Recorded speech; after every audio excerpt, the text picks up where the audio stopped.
Vir baie aande droom ons van groen weivelde, van 'n reënboog met die mooiste kleure.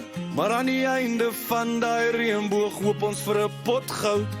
Daar is baie met krom en skerp draaie, maar moeilike paaie vat ons na mooi, onverwagte plekke, groenste gras met goue hekke.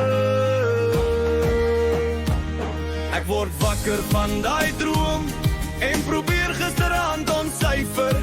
Vaag weg onthou ek iets van groen goud, 'n reënboog met baie passie.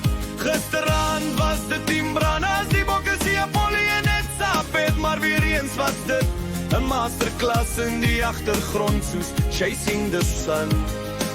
Jy het reg geraai, dit kom neer op die bokbreier, en inspirerende leier, dis Rassie, ja Rassie.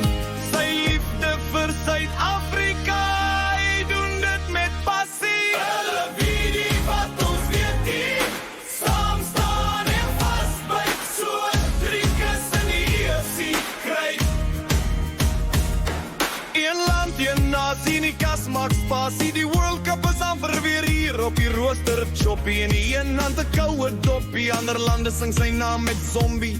Maar ons weet is omdat hy vir hulle soos 'n scary movie voel. Franse pommies en kiwis sal verstaan wat ek bedoel. Kwartes, semi en finaal met 'n punt verskil. Kon hulle pyn voel met die eindvletjies se gil.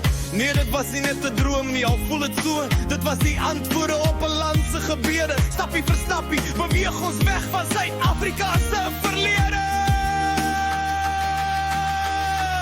Rassie, Rassie, sy liefde vir Suid-Afrika.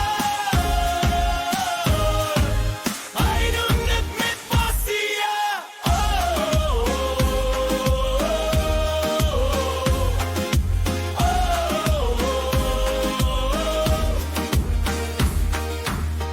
Ons vir jou Suid-Afrika,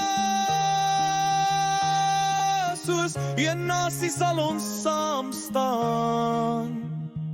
Met geloof en gebed sal God ons land deur sport weer by mekaar bring en red.